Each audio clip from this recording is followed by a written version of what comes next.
What if every ocean on Earth vanished overnight? 70% of the planet gone, replaced by endless dry seabeds, cracks, and ancient shipwrecks. Weather collapses. No oceans means no evaporation. No evaporation means no rain. Entire continents turn to desert in weeks.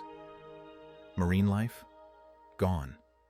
90% of all species extinct.